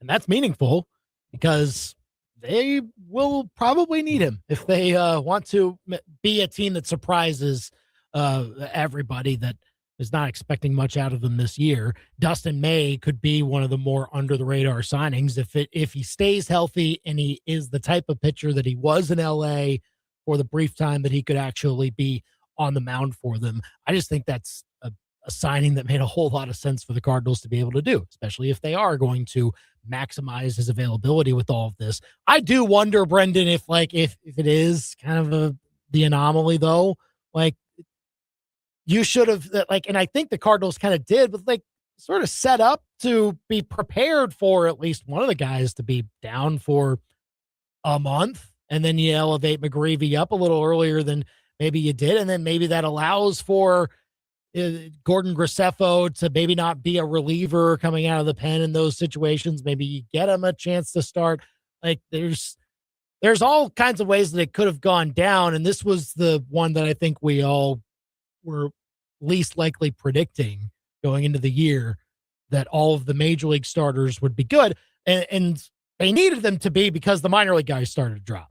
And like you couldn't bring them up to those roles because they weren't there. Yeah, you started to have the depth depleted a little bit in that department. Yeah, they were on the injured list. A lot of those guys, the prospects that you were hoping could maybe come in and play a role soon, a bunch of them went down last season. So now you'll have a number of those guys returning, like a Cooper Jerpy getting back into action. Tink Hence, we'll see. Quinn Matthews largely did stay healthy. We'll see if he can elevate. And Liam Doyle, they've said already Liam Doyle will not be at big league camp. He'll be on the minor league side when spring begins. But like him ascending in 2026 is certainly a storyline to watch. So the cavalry's coming, but you also have a group of like 7 guys. Dustin May, we know McGreevy, Liberatore coming back. They went out and got like a Hunter Dobbins in the offseason. They went out and got Richard Fitz. And then you've got Palante coming back trying to figure out what role he could fill if he can improve compared to what he had done at the end of last season. Like they've got the depth to where even if you do sustain an injury or two, and some of these guys are coming off of having been injured maybe even this past season in various times, I think they've got a lot of depth to be able to kind of withstand a little bit of that. But it will be interesting to see is like, does this notion of their ridiculously good fortune at the big league level from a health standpoint, does it maintain? And is part of that roster, like you have to have the pieces like a Kyle Leahy, right? He's the other starter that is, I think, going to be a starter. Yeah. But you need to have somebody backfill his role in the bullpen to where a couple times a week a guy can go 2 or maybe even 3 innings or 2+ innings. And that was a way that they were able to save their starters a little bit. Like the way the whole roster breaks down, I think will be a key part in that as well. Call or text us 875-KTGR. Your thoughts on this article claiming that maybe St. Louis is the best place for a pitcher to stay healthy, at least based on how the major league club and the starters held up last year. Now they did sustain a few injuries in the relief corps, but I mean, for the most part, when you have your starters as up as possible, there, usually that means your group is doing pretty well. Problem is the Cardinals just couldn't put it all together. Their pitchers were healthy. It doesn't mean they were all performing, but they were healthy enough to keep pitching. So there is that. Is that maybe a byproduct though? Is that a trade-off of like, okay, we're being careful with our pitchers so that they're pitching every day? Does it mean they are as effective? Or is it just those are the types of pitchers they had last year? I think the types of pitchers they have are not the guys with great stuff that tend to get more injured, right? Like the guys that throw 102 and their elbows are breaking down, those guys are going to have more injuries. Yeah. The Cardinals have been kind of behind in that swing and miss stuff category with their pitchers for a number of years. So, like, I think that's part of it, but I do think they deserve credit for coming up with a plan that was catered to each individual. Like with Sonny Gray, there were a number of times where we'd look at his pitch count and go, why was he out of the game? Sometimes it was Sonny Gray just telling Ollie Marmol that he was ready to be done. And what are you going to do? You go to the bullpen at that point. Sometimes it's just like that was the hierarching plan that they had for the staff to keep him healthy and maybe get as much out of him as they did. Like you can make a case that a guy like, like an Eric Fetty that was here for half the year pitched pretty well the first few months until the wheels just came off as the summer unfolded. But like they were managing guys that ultimately it was the talent level just off the charts. No, Miles Michaelis, like not off the charts at this stage of his career. So there's a case to be made that keeping him on the field is maybe in more of a conservative way is maybe what allowed them to get as much out of him as they did. But they clearly, as that staff, are going to have to improve. That's why you have like 3 or 4 different new starters that are being introduced to the conversation. Really, you can make a case that it's at least that with Dobbins, with Fitz, with May being signed, and with Kyle Leahy going from bullpen to starter. That's 4 that I think they're really going to try to give a look to for the rotation. I'm intrigued by Leahy too. That's a perfect 5th starter, right? If everything goes well. I think it's all semantics of, what the number and the rotation would be. But I think the quality of his production could be even better than that. He could be, when I think about a 5th starter, it's like the guy that you pray, you're like gripping the side of your seat, hoping he gets through 5 unscathed, maybe gives up 2 or 3 runs, and maybe every once in a while he'll get you 6 innings, and you go, oh boy, quality start. That's like your number 5 starter. The ERA is going to be 4.4, right? I think Leahy could be a guy that his ERA could be well into the 3s, or who knows? Like maybe he's not a guy that goes 7, but if he's your number 3 or your number 4 that sits with a 3.5 ERA because he's productive in the games he does pitch, and maybe there's that Matt Swanson type that we saw emerge to be able to go multiples at times last year when it's not really something he had ever done before. Part of this mixture of making this work will be whether or not the bullpen coalesces, but I think Leahy could be kind of an unsung or like a diamond in the rough almost that they uncover because they know how good he was in a relief role. But what if he's just that good as a starter? I mean, that could be really noteworthy. He only threw like 88 innings last year, so I think you'll try to get 5 good innings out of him every time he starts and prolong his season if he's going to be in that role. But I do think they're going to try to put him in a starter spot and let him see what he could do. Who's the opening day starter? Well, a couple weeks ago, Matthew Liberatore on a podcast said he wants it. He said he covets it. He wants it to be him. Yeah. And frankly, you're not exactly teaming with options that are more experienced or more quality. So I think Libby handles himself appropriately in spring and everything goes to plan. That'll probably be Matthew Liberatore if I had to guess. And it's hard because, like, is he the best pitcher on the team for sure? Like, maybe. I don't know if he's got the highest upside. Right. I think Dustin May might have the highest upside. That's what I'm saying is, like, it's probably Dustin May that's like like everybody playing at, their regular level that they've played at for their career, everybody healthy. It's probably Dustin May, but you also think of throwing somebody out there that's been around, right? That isn't clearly a surefire. You sign him day one and then, clearly that's the best pitcher. Like there's still an argument. Dustin May's ERA was like in the 5s or something last year. It's not like he produced at a level that you expect to say he's gonna waltz right in and be your opening day starter. Liberatore will be the answer, and it'll be Dustin May 4.96 last year. But Liberatore will walk in, and Ollie's going to have that conversation with him of like, go throughout this camp and own it. Sonny's not here anymore. You might be a young guy, but this is your opportunity. And I think Liberatore will be ready for that. As long as he stays healthy, I think Ollie Marmol will relish the opportunity to give Libby that as sort of like a way to boost him. And fake it till you make it is not the phrase I'm looking for, but it's almost like until a guy gets into a role, it's hard to sort of embody that role sometimes. I saw that with Riley O'Brien last year as the closer. It was like he didn't really have anything on other than like the stuff that we said could blossom, but they said, we traded Helsley, we traded Steven Matz, like we're down a couple guys.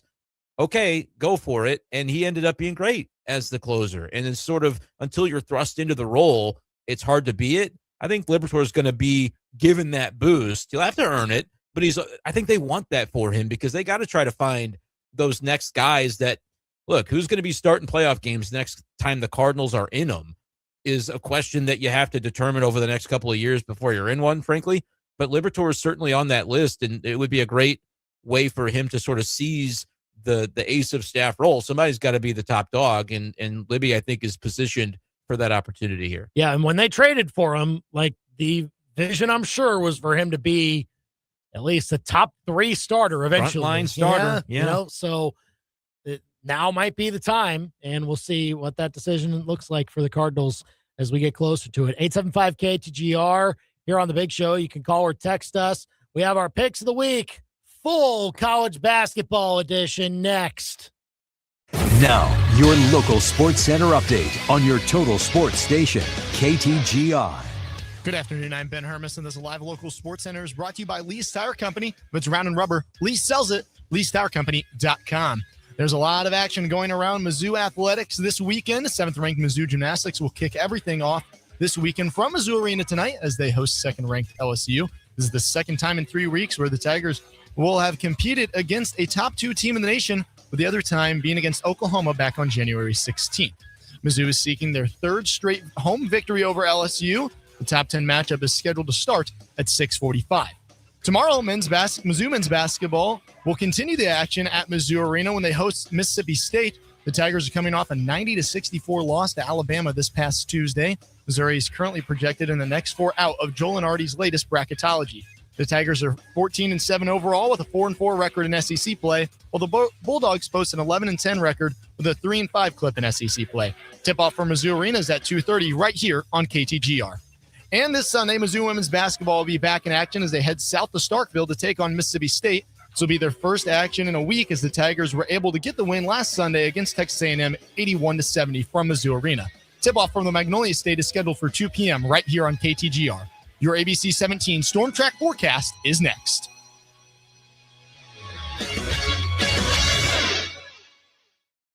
I'm tracking dangerous cold tonight with wind chills dropping below zero as low as -10 by tomorrow morning.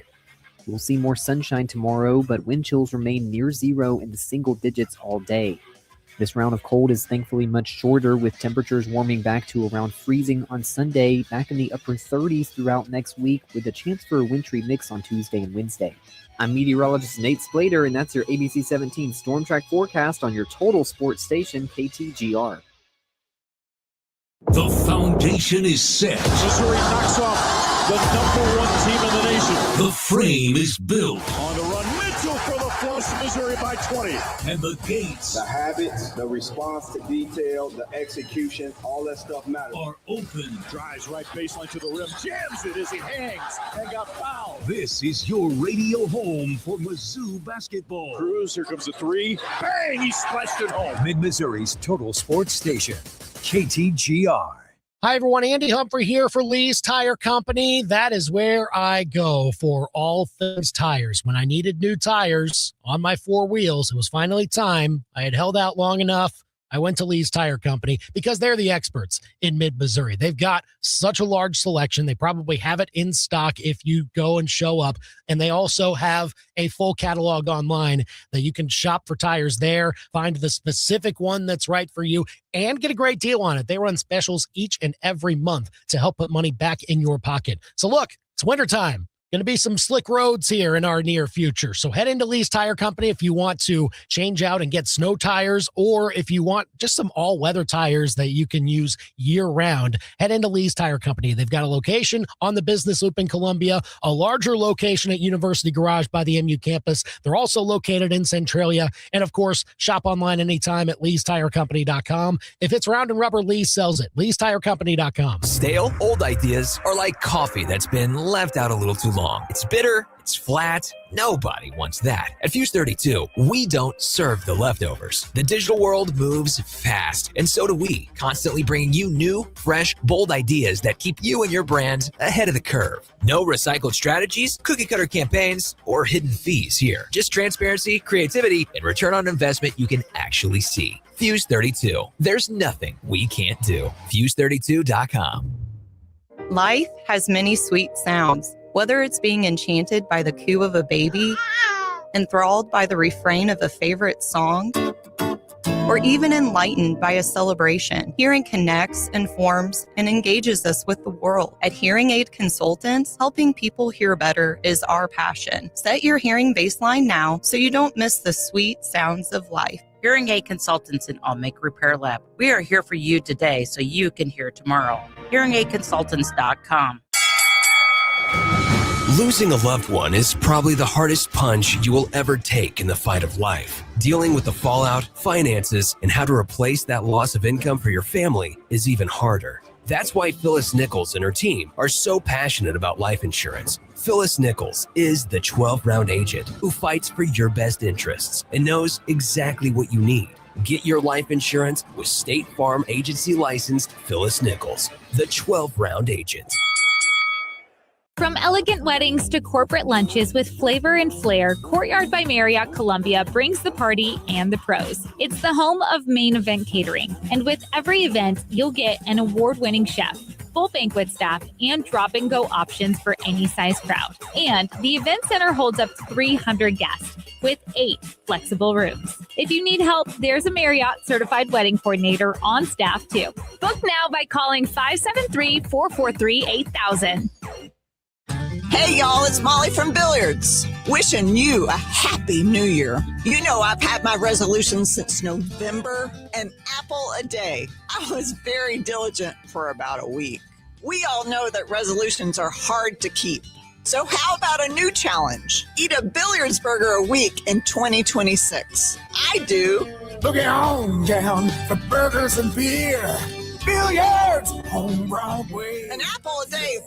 I'm just going to make a pie. They can't shoot it straight on the golf course, but they can shoot straight on the biggest sports stories in mid-Missouri. Back to Andy and Brenden on The Big Show on KTGR.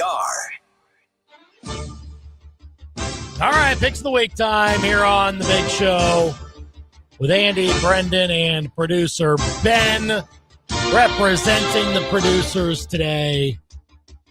College basketball exclusively in this week's Picks of the Week. Let's recap last week, and the winner was, well, both Brenden and me. Yay, a tie. 3-2 for both of us. The full records you're seeing if you're watching on YouTube and on Facebook. Brendan's still in the season lead, and I think producers and I have virtual tie, like however the two draws the producers have factors into the winning percentage. What's the record? Just ignore the draws. What's the record? You're 4 games under. Yeah, it is virtually a tie, but the producers being below 500 have less games played. So, Andy, you'd probably get credit for going 500 we all on have the same number of games played because they have 2 that have pushed. Yeah, but the draws you just throw out.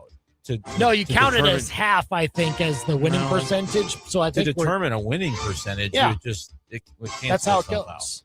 But either way, Brenden and I will have to try and decide who goes first. You can pick it. I don't really have a preference. All right, you go first. Okay. I'll go second. Producers will go last. All right. Let's dig in. A full slate of college basketball, even some games on Sunday, as we mentioned. Oh, boy. Mizzou, by the way, is -7.5 on our sheet here. Kansas is -4.5. Michigan State +1.5 tonight. I wonder if I would want to get started with tonight's game. Man, normally I have a better feel for things going on in the SEC. Maybe I'll ride with a team that I keep insisting is pretty good in Texas. They're at Oklahoma. They're a 1-point underdog, so not a great number. They'd have to win it outright unless I get a push out of it. I'll go Texas on the road +1 at OU. I just don't think OU is very good, and I do think Texas is. Eventually, Oklahoma has to get one of these, though, right? That's the thing. They do play people tough. So we'll see. I don't know if I'll take it, but I will take SLU so that nobody else does. Oh, fascinating. Yeah. -5 at 9.5. 9.5 tonight. I like the fact that the number has come down. I am not scared by that. I think SLU has a double-digit win tonight because I think just matchup-wise, that's the type of game that they're going to play against Dayton. All right. Producers.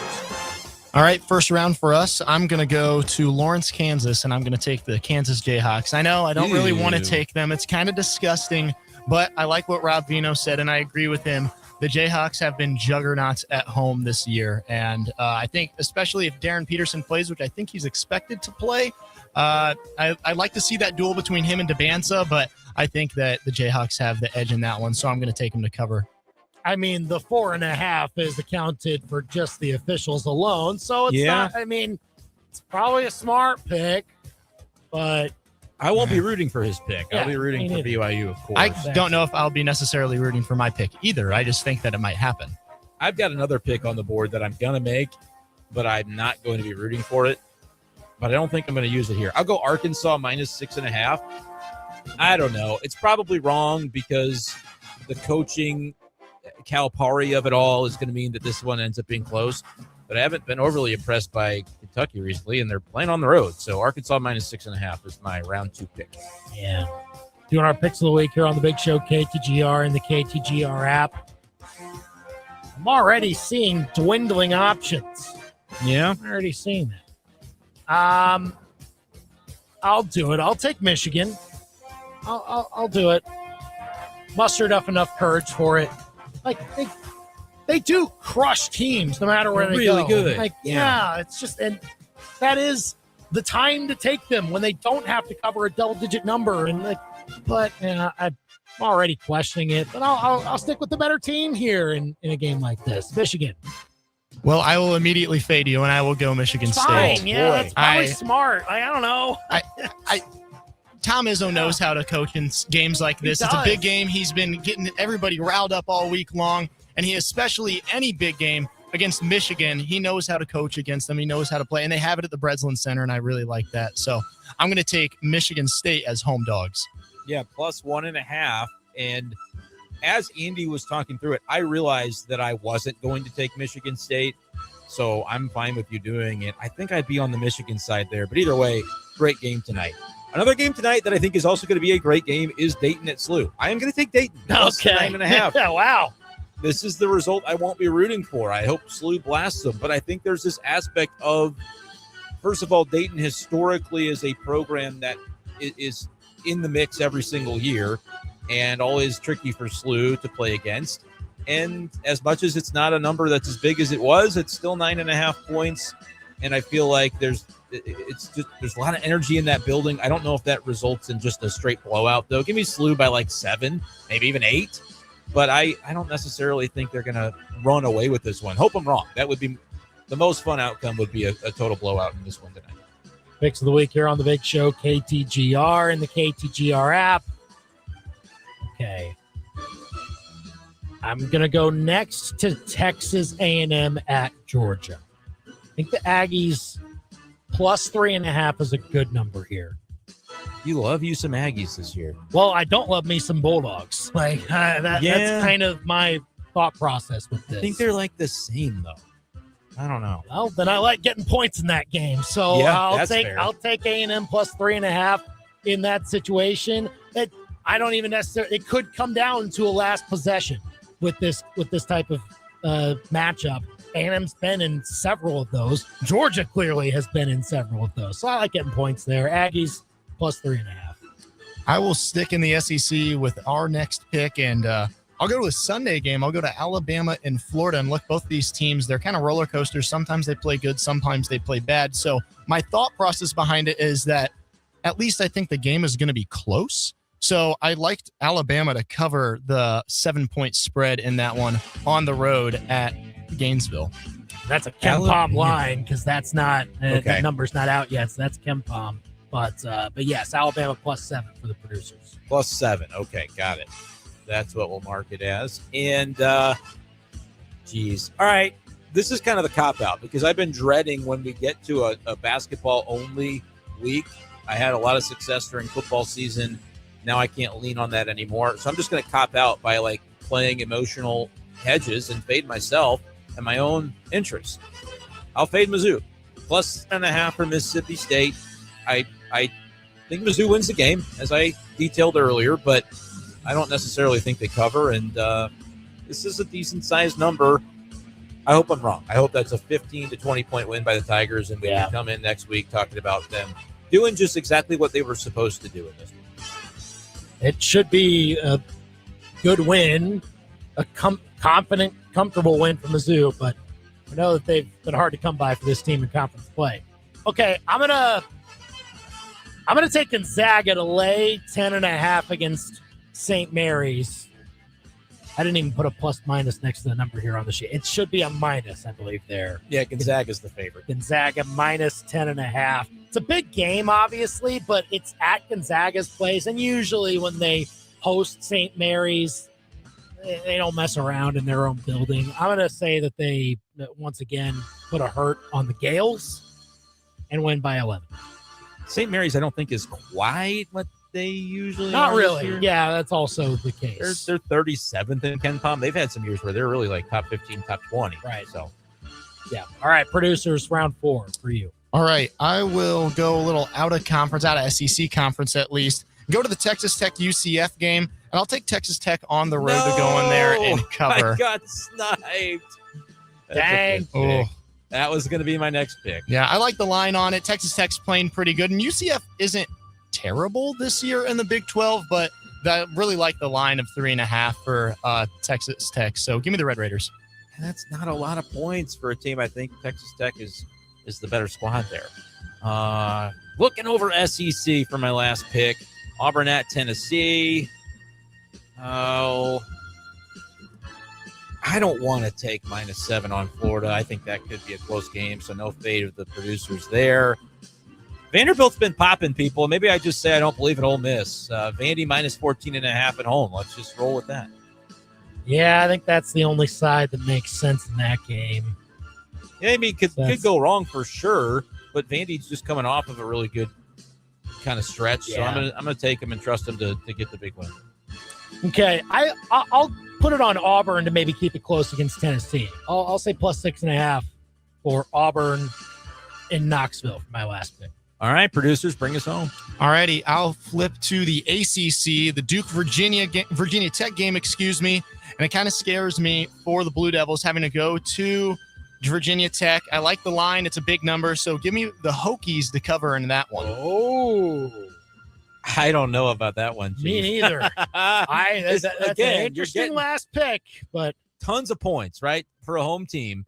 It just doesn't even feel like it's as many points as it ought to be with Duke, but sometimes, man, Virginia Tech might be in a one-possession game at the end, and you cash that one easily. So we'll see. That's a wrap on our college hoops picks of the week for this week. Thank you for joining us today. Thanks to Rob Veno for helping us out earlier in our jurisdiction of legality. You can catch that conversation over on our podcast page if you missed it. Again, Mizzou-Mississippi State basketball this weekend. Men's game, 2:30. Tomorrow, 2 o'clock for the women's game Sunday. We'll be back on Monday at 4 to talk all about it here on The Big Show. He's Brenden. He's producer Ben. I'm Andy. We're done for now. Hi, I'm